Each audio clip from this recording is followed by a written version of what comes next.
Omaha, Omaha. Hey, thanks for hanging out with us. We had to call an audible because our very special guest this week had something come up and bailed on it. So tonight, it's the team from Mean Joe Advertising. I'll introduce everybody. Anthony Taylor, Bradley Simon, Mike Bloomstein, and Stephanie Keogh. Today's new topics: how to create an omni-channel marketing campaign, developing brand identity, and local media camp with local digital campaigns. So if you have any questions, drop them in the chat below. We'll answer them as we see them. Also, say hey in the chat so we know who's here, and then we'll say hey back. Let's start it up and see what everybody is drinking.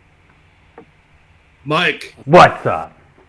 We got, still my favorite, Evil Motives from Noble Beast out of the green cup today. You got the whole green theme going on. Absolutely, yeah. Erie, PA. Represent. Stephanie? I just have some Cleveland whiskey on the rocks. Very nice. Very nice. Anthony, I saw a special bottle over there. The user's green label, going back to the roots. Nice. And Bradley? I'm going just water tonight, unfortunately. A little too much Monday through Wednesday already? A little too much. Where's Nice. the soundboard? Well, I'm on a mission to a bottle of Cleveland whiskey from Anthony's desk that will replace there soon. So that's what I got here in the old Crazy Mama's rocks glass. So I was really confused when Mike was introduced as Mike and not DJ Renob. Yeah, true. Oh, we're everything today is an audible. We are being agile. that was the theme last week. This week the theme was Omaha, but I didn't want to give everybody nicknames. Although Stephanie, I don't know if you watched last week's episode that when you weren't there, but I did refer to you as Lil Steph. Because everyone had their kind of rap and hip hop nickname. So that's probably better than some of the other ones you could have given me. I'll take it. All right. Well, first question: what the omni-channel? No, I'm just kidding.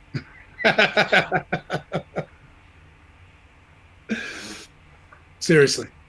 So we'll let everybody guess who put that one out there as the theme. No. So omni-channel marketing. Is it a buzzy word? Yeah. It is a topic buzzword. Quarter. Might use that.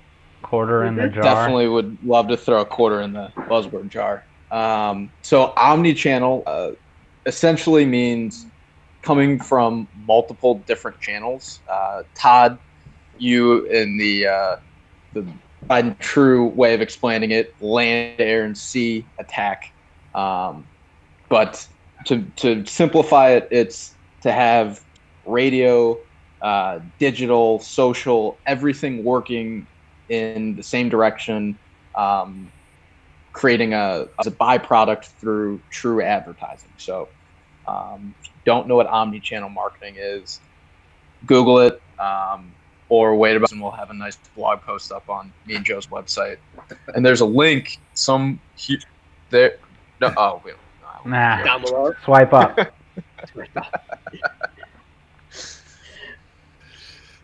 Awesome.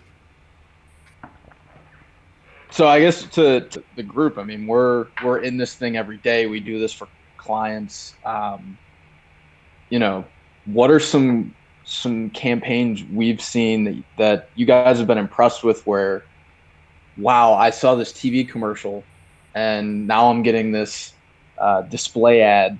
Oh, I was checking out this YouTube video and there's a YouTube video and they're all the same. Like what brands have you really seen, whether it's local or national, really do a good job with that to kind of lead us off here with some examples?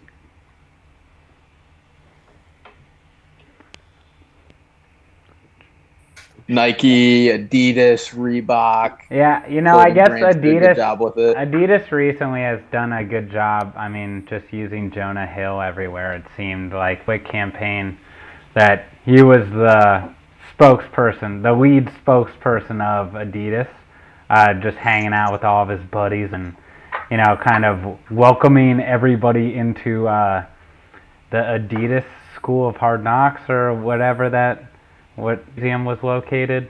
So I think, that was kind of cool to see. I've seen a lot of Adidas in social media about the Yeezy brand. Personally, I've been seeing a lot of new concept wears and I don't even think they're commercial spots or anything, but just graphics and stuff that have gone viral on social media. It's another way to play into Adidas brand. Yeah, I feel like the video content that's out there right now, and I think Mike and Stephanie, you guys probably have a pretty good grasp. But like when you look at whether it's a TV spot or a social media video, it's the same. Like you instinctively, and I know nothing about color correction or any of that, but when you look at it, you're like, oh, that's so and so's brand because it looks the same. And it's not just the lower third logo. Right. There's someone that, it's almost annoying to me, but it's from the video to the digital to the banner ads, whatever, it's Progressive Insurance. You look at, if there's a banner ad of theirs on a site you're at, that you feel flow. Like if you just look at the banner ad, it's weird and but they do a great job of making you feel like you're in this Matrix style room of price and yeah. Well, and what's really, yes, it's easy to hate on them because they're everywhere, but if you think about it, they do a really good job too, not just with the flow and dissuade people from doing that, but they're actually reinforcing it with two different characters because the look is still cohesive. They're still promoting the same thing, the same brand. Mm-hmm. Yeah, one of my favorite, a little bit different from that I guess I could throw it out there. It might be cricket. I ask you guys, but if you're watching, if you're looking at it and you're watching TV and you were to see a commercial or something, but you missed the whole thing, but at the end there was just like a little red triangle, but I don't know the triangle. It's not like your normal isosceles or whatever. It's kind of that flag-shaped or pennant-shaped red triangle down in the. Would you know what brand that was? Are you talking about Nabisco? Nabisco. So one of the things that in their advertising, of course, you or me who would know this, by the way, they would say, excuse me, Nabisco. The little triangle would appear, and then there was this ding. Right. And then they got to the point where they stopped using the jingle tag, and it would just be the triangle or whatever you want to call that with the ding, and then eventually they would just put the triangle up there, and it was just like the evolution of a brand that is just so well known. And obviously they may need to go back to the drawing board right now and reach millennials a little bit better, but yeah, that's just another kind of a different example of what we're talking about. I think that's something that's kind of cool to talk about because you brought up the perfect example. They took their branding tag, and then as it started working and seeping in, they needed less and less time to brand, and they whittled. And now, after so many years of a couple decades of not really saying the whole tag and the whole company name, time to bring it back because there's a whole new generation of potential customers that are noticing it. Yeah. We're kind of similar but different with one of our partners who's opened up down in Columbus. And, we have to adjust the marketing down there and the messaging to what it used to be here before it was as well known here in Cleveland. So that's different but similar. There's always new people coming into the, I guess, funnel or just even the market that, you got to go back to the basics and let them know. And yeah. And I think, Stephanie touched on a little bit, and you kind of gave a great segue there, Todd, talking about on a local scale. It's easy to think of these progressive Nikes, their multi-million, billion-dollar ad budgets. But when you're a local company with 4 locations, or you're in 2 markets that just happen to be in the same state, how do you start to put together this type of branding? And should you invest in that versus something else if you're trying to grow your business? So, our line here is that branding should be a byproduct of everything we do, because everybody who we are partnering with, everyone who we're working with, needs measurable, trackable results and return on investment. So, if you're a business who what your job is to do is to sell things and make money by selling them and become profitable by doing it, branding should be a byproduct of everything you do. So you come up with your different way of doing that, whether it's a jingle that becomes memorable and likable, whether it's a character that's in the commercial, whether it's the owner being in the commercial. You come up with something that's always going to be identifiable. But your real mission is to try to get people to fill out a form, schedule an appointment, buy something. That's really what you're trying to do. So it should be a byproduct of trying to accomplish your main goal. Brand, they've created a brand, and there's a lot of different products within the brand with different.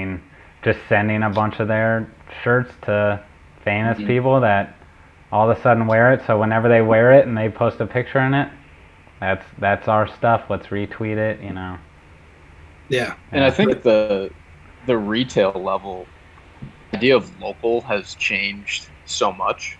I mean, order something before, you got a catalog in the mail, and you filled out your little sheet, and you stuck it in the mail and sent it back, and it came back 16 business days later. And now, like, darn content, HVAC, that type of thing. I feel like as a default that a lot of those companies go to, from the production and graphic design side, in colors, having a consistent logo. I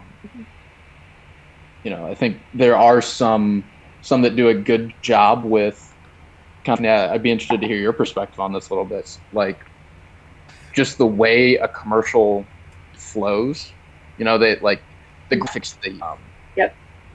Is that something that comes in as a conscious decision, like we're gonna be the swiped guys, or is it, how do you get to that? Well, I think that's going to depend company to company. I think there are some companies who will come to an agency like us and say, I need a commercial that's going to sell 10 widgets a month, and whatever you got to get those widgets to sell.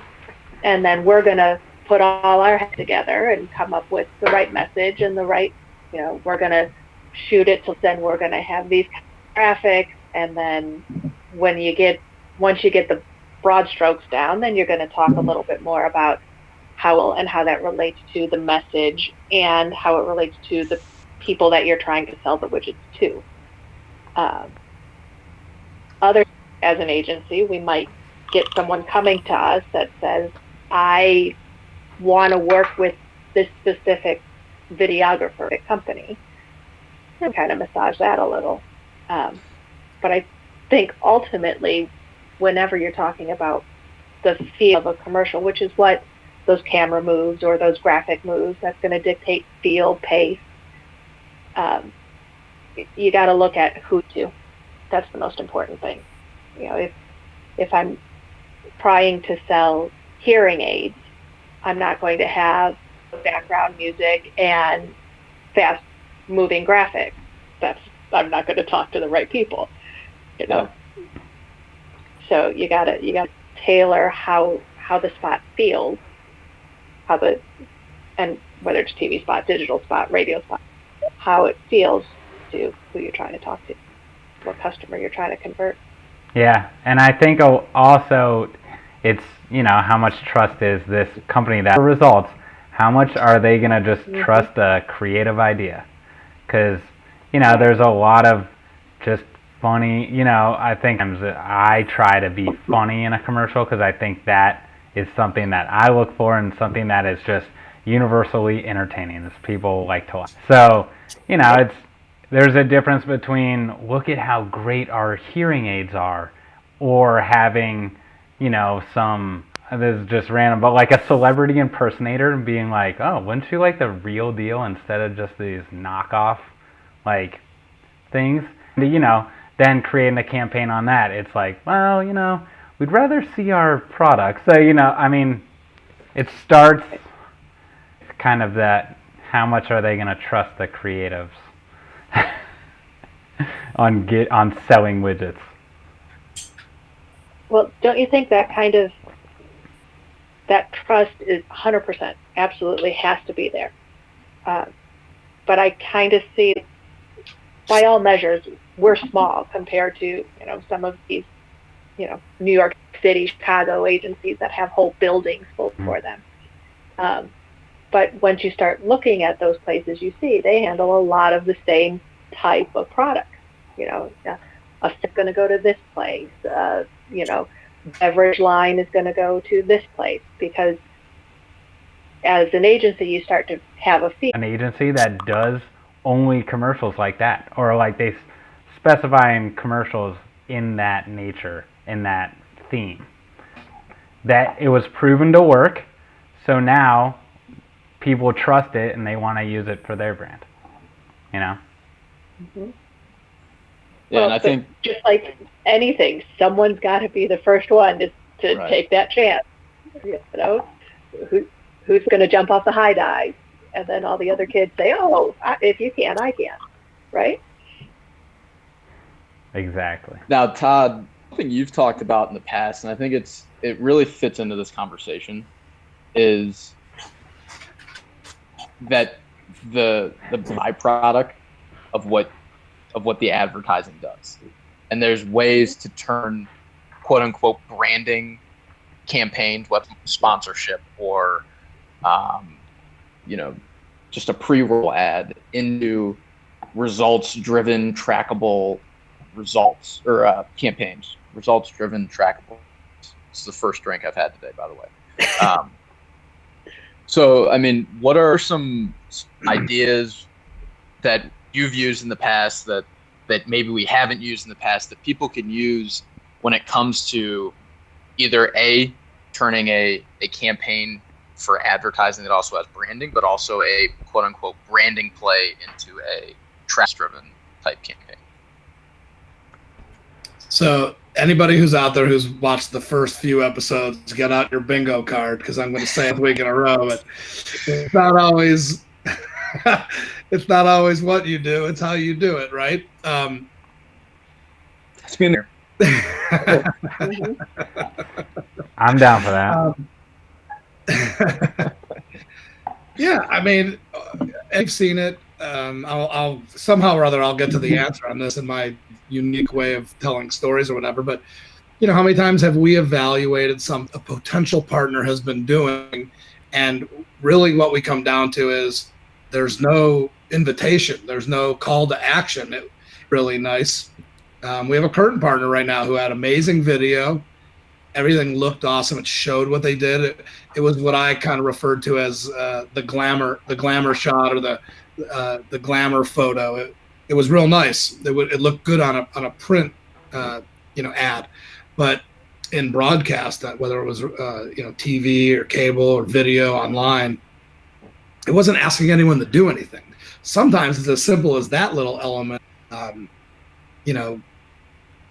People who are at home, consumers, homeowners, whatever you want to call them, they expect to be asked, to do something, or educated on what to do. Not that they're not smart enough to figure it out on their own, but something about that. That's why there's advertising. And then we've talked about this with print also. It's kind of like putting an ad in a print vehicle that's one of these coupon discount type books. People go to those because they're looking for a discount. And if you just put an ad that doesn't have any type of offer of a certain percentage off or dollar amount off, maybe the little dotted line with the scissors, it might just get completely ignored. So sometimes when you need a result, that's what you need to do. If you're set up for really measuring whether something's working to generate lead sales, whatever, we can get of people in rooms with a moderator and all that kind of deal, focus groups. But there's a lot of different things you generate that the result return on investment while still getting the branding. It becomes ingrained. And I guess kind of our philosophy is, as long as you're trying to do all that, why not sell more widgets at the same time? It should be the priority, that be the focus, and then all along, while you're without people even realizing it, you're showing them these same images or this same song lyric or these same colors, and with the same tone of voice, the same message tone, and that's how you're building a brand. It's kind of underneath. It's not the main focus of whatever advertising you're doing.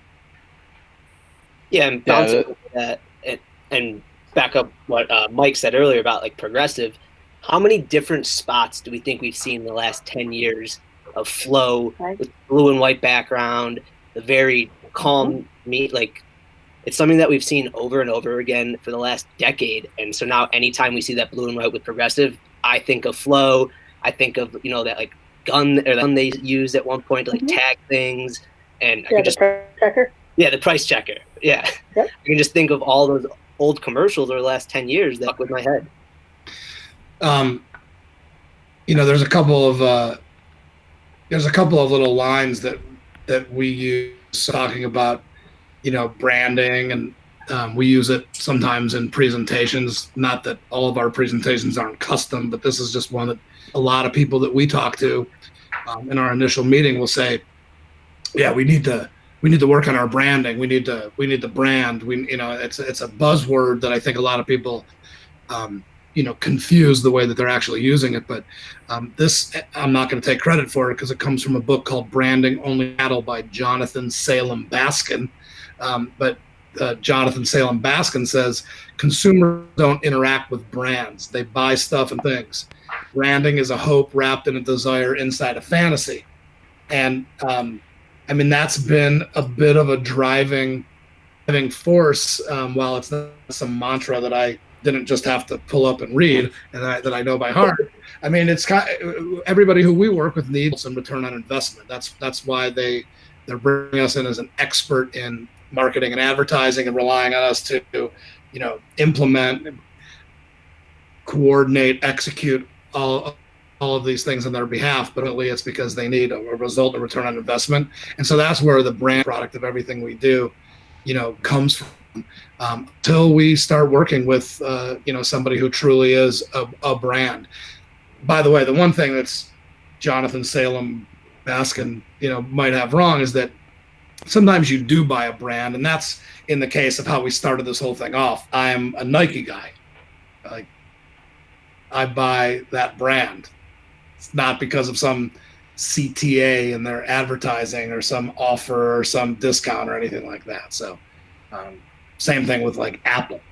So, and there's others, but I'll stop there. I was watching a product review the other day that I thought was kind of interesting, where Apple has these, I think they retail for $700. They're wheels to go on your Mac, the big tower Mac that you can buy. You can add on a set of wheels for a meager $700. The person who was reviewing them essentially was saying that they don't even care if anybody buys these. It's not about profit. Why? They're trying to build that brand perception of, we are a premium brand. If you want this, but you're $700 on. And again, that's Apple. That's a massive international billion-dollar conglomerate, but they even put it down to the product to plant that branding seed of we're high end. So, and I think Bradley, something that I think would be interesting to hear from you. And I know you spend a lot of time in social media and creating posts and testing out different pieces of copy, what's something that you find when it comes to, different people, on social media? Do they respond like when there's one post that does really well, does it just like take off because that speaks to that core group, or does it take a ton of different pieces to kind of mix in there? Well, there are some occasions where it can just take on group, people just keep commenting back, engaging in discussion or dialogue or something. But I would say that majority of the time, a lot of engagement, possibly multiple groups coming together to have different viewpoints. You constantly see like the top liked comments on Facebook or Instagram are going to be controversial. People are going to then respond to them having their own opinion, having their own, people fight on social media comments. It's entertaining to watch. Sometimes it can drive engagement up, and it can also lead to some nice branding and some sales. Yeah. I mean, I totally agree with you. I think you hit the nail on the head there with that one. Yeah, I mean, have you ever taken some time to read some Facebook comments on some big pages? It can get nasty pretty fast. But a lot of times... it's all free engagement for them. Exactly. And stuff. Not that we'd ever recommend people not be kind to one another. Oh, of course not. All be kind to one another and enjoy in respectful civil discourse. That's probably where it goes wrong the most, is on the local level. If you've ever no names, but there's a few local companies in Cleveland that I follow only because I know it's the owner is in charge of the account and gets extremely defensive rapidly. I to the point where they just start attacking the person leaving, the person that has a customer service question, just anything, they'll just flip out, and it's a joy to see, but it's terrible for business. You got to tell me who that is when we're not on this. Yeah. I'm gonna type it. So that was going to be my question from that, though. Is I think my perspective is going to be a little different than you guys. I'm coming from I'm raising my kids and doing the nice mom and got to make sure everyone says nice things to each other. So for me, like, that's an instant turn off. I'm going to unfollow that person and not buy anything from them. Like, right. Even if, that's a really cool product and I really want it, I'm not going to, just because they're a jerk. Other people. It's actually I don't think I would want to do business. I don't think I would want to do business with them. I think it's more for the entertainment value. Right. In a similar way that, like on Facebook, for instance, there are people who I am friends with, who I've known at some point in my life, who I would like to comment and remind everyone else who's reading anything they say of how dumb this is, based on something that I know that they did.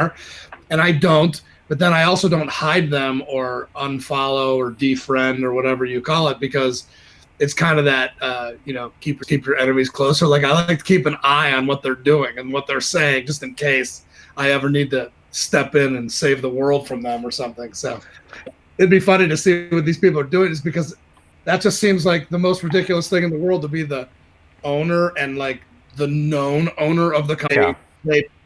It was a Costco. Yeah, we're never coming to Costco again.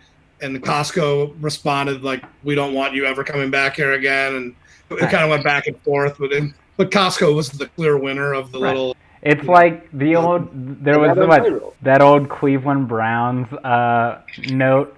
Somebody wrote a mad letter about people throwing during the game or something, and they kept hitting them. And the Browns just like sent back a note being like, hey, like, we just got this note. We want to let you, sending idiotic like letters to us in your name. So you might want to check that out. Oh yeah, that's a good one.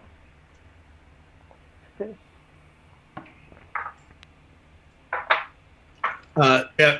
Do we have any questions other than the ones that we had from before? Any coming in right now? So we haven't had any new questions coming in. I did get a text You here. could just lie and say yes and use the one that we already had. No, this is all about honesty and transparency. We're building that. Here we go. This doesn't. This is a question that came in, and it's from college. I apologize that he's a financial planner, so he's not a marketing expert, but something that he did.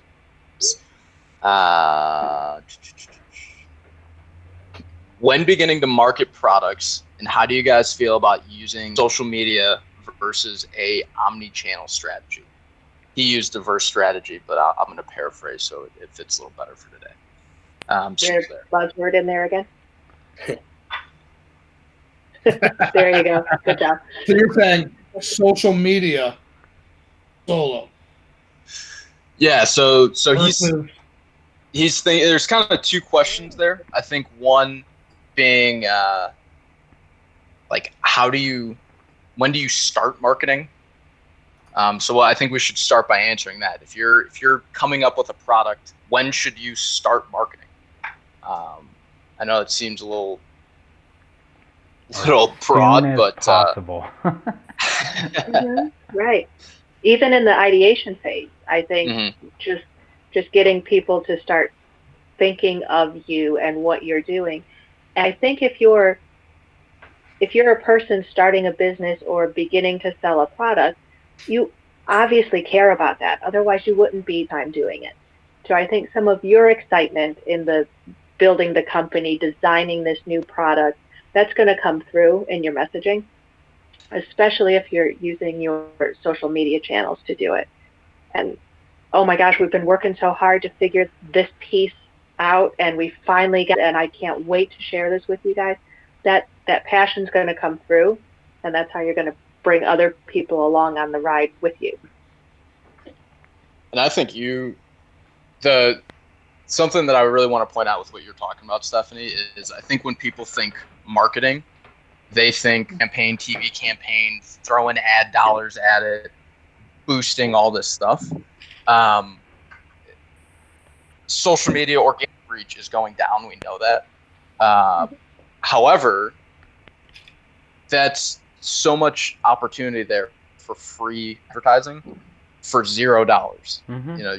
Friends, family, and fools are the first ones that you can sell to, and creating something as simple as all the accounts and inviting all your friends and asking your mom to share it on their Facebook page, or dad, or whatever it is. That can start so early, and then talking about your story, talk about creating branding with your marketing at the same time. You're starting from the base of here's my story, here's why I love this product, service, idea, and here's how we're solving this problem.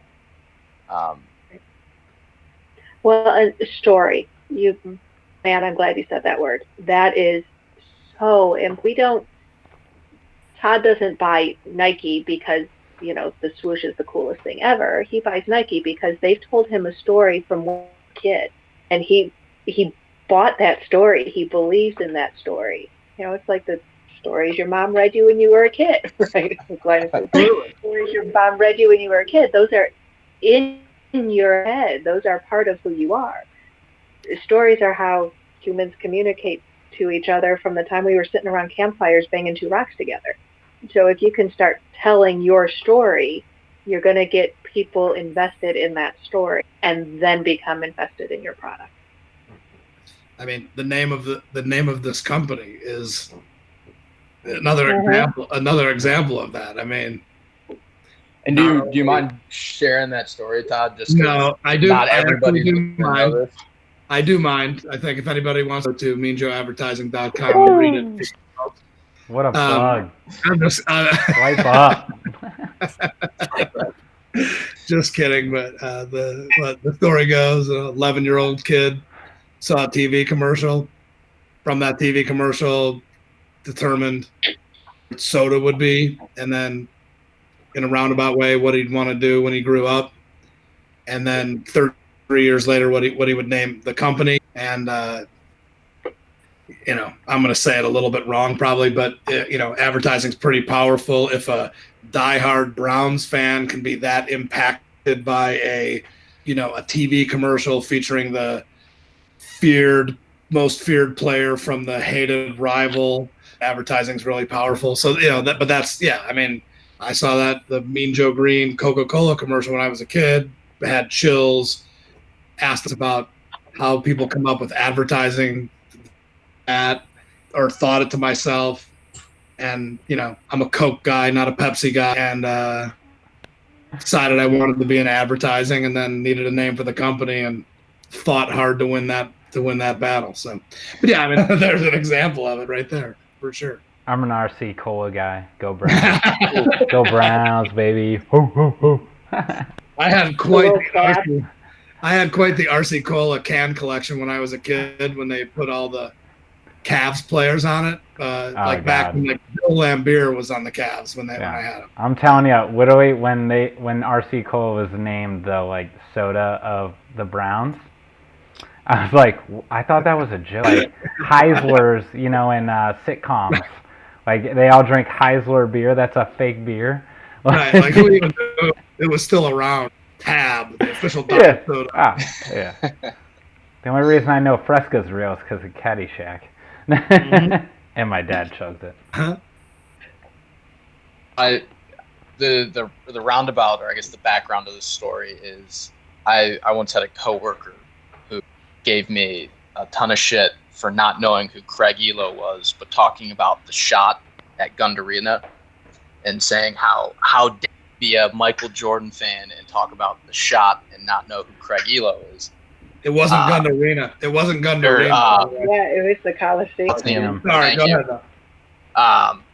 And for those who have watched we're on episode 8 now, right? Of the last, this past one, or one of the last 2, they talked about Jordan's decision to not go with Converse. The brand had Bird and Magic, and they went with Nike, who was the underdog, and Nike took a risk and went with Spike Lee, and just those small decisions that I don't even know if somebody sits in a boardroom and they're like, we're going to reach the inner city urban community by having Spike Lee produce our commercials and team them up with MJ and become the #1 shoe brand in the world. Then or ever. He was good, but I don't think everyone knew that it was going to turn out that way. It was total. I think they kind of, if you read, there's books or whatever that, they had a pretty good idea, but there were also people who signed other people to contracts that didn't work out so well, and it could have gone that way for them too. For sure, nobody ever dreamed like that. Yeah, I'm sure they would. It would. The worst case scenario, that would have been a good campaign that lasted, maybe a year. And then the next big star they would have tried to get, and it would have been on to the next one. But yeah. So and the Spike Lee campaign wasn't the very first, right. Second, or maybe Jordan 3, but yeah, they capitalized on all kinds of things that were firing at the same time. But that starts with that planning of, all right, what are we thinking? We're thinking of the next big. Amazing, and yes, they took a risk, but I also think they looked hard at what differentiated them from their competition. What makes us different from Converse? What small piece? Okay, we both make shoes. Okay, we both want to watch basketball. Okay, we both want to sell to the same basic age demographic. What makes us slightly different, and how can we focus so that we get a good chunk, a good segment of that market? And they, once they identified that, they didn't just go with Jordan. They went with Jordan and Spike Lee. Let's really, this is what makes us different. Everyone knows, here's who we are, and we're different than Converse. So I think, you can bring that down to your local HVAC company. Yes, you guys all go out and you all service furnaces and you all install air conditioning and you all tell filters. we know that. But what makes you different from the guy 6 blocks over, and how are you going to communicate that to? I love that because Because it's like, yeah, all right, Nike had Michael Jordan, but you know, ABC HVAC has, and you know what they do? They wipe up everything after they're done, and you know they do all the extra stuff. You know, that's good. You should get it. That's really good. That's funny. There was something I was thinking about when we were talking about brand identity that I think will be relevant if anybody's watching who's got a younger company. And it's from an example that happened just this week. But, we know this because we've started working with companies who have become our partners who are relative. And a lot of times they have, a logo that was created when they first started. And they've been using it. Maybe it's changed a little bit, and they've used it for signage and apparel and truck on their trucks and TV commercials and print ads and whatever you can use a logo. And they never really had like a style guide. Now we've created them, come up with brand identity, letterhead and envelopes and all that good stuff. And but a lot of times companies start off, they don't really do that. They just get that logo and they kind of are off and running. We came across, a situation this week with one of our newer partners who, because of experience in other, workplaces and being around, business and business development, decided that from the very beginning they were going to do it. It's funny because we're so not used to it that we kind of almost chuckled at it when it was like, hey, can you change this and change that? But something that everybody out there should know is that whether your company is a day, a week, or a year, or 10 years old, you should create a brand identity and create a style guide and find somebody who's a graphic designer within your organization, hire somebody, get an intern from Kent State, whatever. Find somebody who can help you do that and come up with your color schemes and all the different treatments and all that good stuff, which goes a long way to kind of what we talked about before, people knowing it's you right away, sometimes by just seeing a quick glance of something, like we talked about progressive. But it's funny, we kind of chuckled about it earlier in the week, but it's really actually pretty impressive for somebody to do that. And I respect it a lot right off the bat because so many people do that. Yeah, and I'll say just from the agency side of the production, at first it can be like a frustrating being like, what, there's a new company, I thought we're trying to just produce stuff, let's get going. But it's so important that stuff done early, like that style guide, so that whatever agency you're working with, they have that all as well, so that kind of get just into that brand and understand it more, so that every time they're producing something, it's on brand no matter what. They're so in the brand that maybe they are the ones that are evolving it along with you.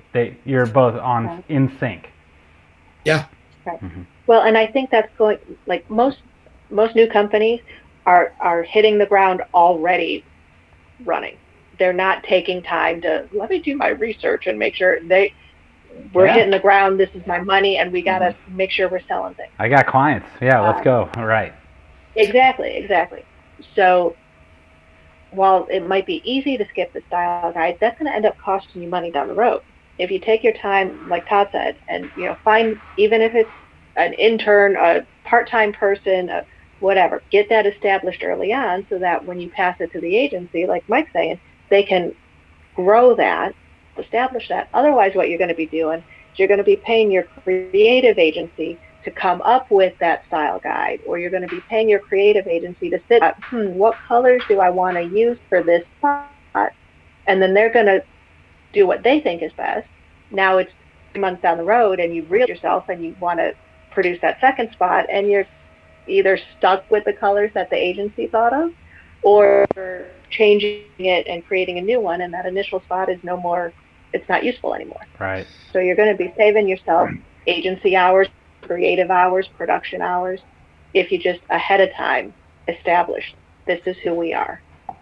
And I think I should amend what I said, and I was just trying to not be like soliciting business and saying hire an agency, and so I threw out like find an intern. It's probably not a very good idea. I just feel like it's We'll cut the that one out. person in the office who knows how to use like PowerPoint or Photoshop probably isn't the right person to do it. You might want to hire us, but you might want to find like a real graphic designer. And I think disclaimer.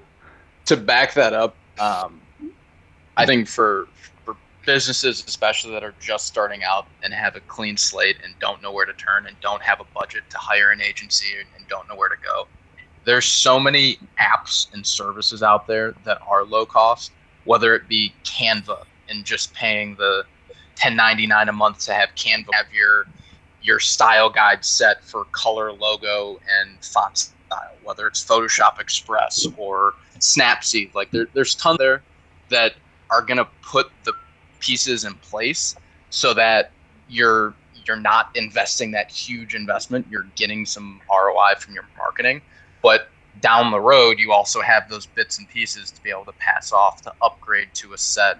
Here's the way that the logo can and can't, the color styles and the left to right. I always go left to right with the video thing. I don't know why. It's my go-to. I'm more right to left. So. But there's plenty of free tools and apps out there for the day one entrepreneur that need right away. And to wrap things up here, not to steal the last one, I'm going to put everybody on the spot here because this really, really good idea that I got from watching another similar to end today's happy hour.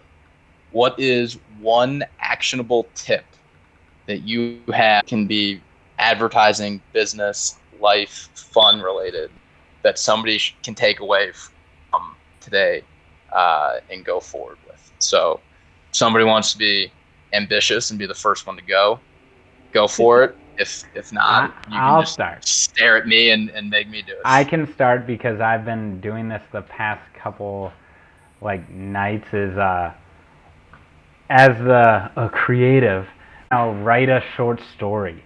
Try to write the shortest story. Do something that keeps that storytelling in motion. I love it. I'm going Jonathan Salem Baskin. So for any of you business owners out there, business marketers who think that you're the next Nike or Apple, to use a couple of our examples from today, remember this: consumers don't interact with brands; they buy stuff, things. Branding is a hope rather than desire inside a fantasy. So think about how you're gonna get people to buy stuff and purchase the real things that you need them to buy and purchase, and let branding be a byproduct of what you do, and you'll be better off. That was a All good right. one. So, two good stuff there. So I'm going to go from here, and we got to talk a little bit about how you should just be nice to people. So I'm with that because I firmly believe that whatever you put out there in the world should, for someone, make the world better. I don't care if you're selling door handles or you're talking to your neighbor. Whatever you put out there, advertising, your comments, your social media posts, should at least be attempting to improve someone's life. That was great. Follow that. Yeah. What? Be nice. I was going to say, relating to advertising, relating to life, relating to basically anything, you should try to make yourself stand out and make yourself have some differences from the normal crowd, whether that be selling a product and you want to explain why you're different, why you're better, why the customer should buy from you, or whether it's just in your everyday personal life, you want to better yourself, better your relationships, better your friends. Always try to stand out. All right, Anthony. I'll take that. Amen. So Time to go back to the purple hair. Hey. So I'm actually going to steal Anthony Carabata's from a couple weeks or 3 weeks ago now, because I started doing it. Just take notes. If you're in bed, you get an idea. If you're in the middle of doing, started a folder in the notes section of my phone that's just random stuff like this. That, hey, try that. Does it work? And I find it very helpful to be able to recall it and then actually put it in place, because it does too much. You can go old fashioned with the Post-it note. Come on, Apple. Hey Siri. I'm a Amazon Alexa. All right, cheers, guys. Thank you for another great week. Thanks for joining us. Cheers. See you next week, same time. Peace.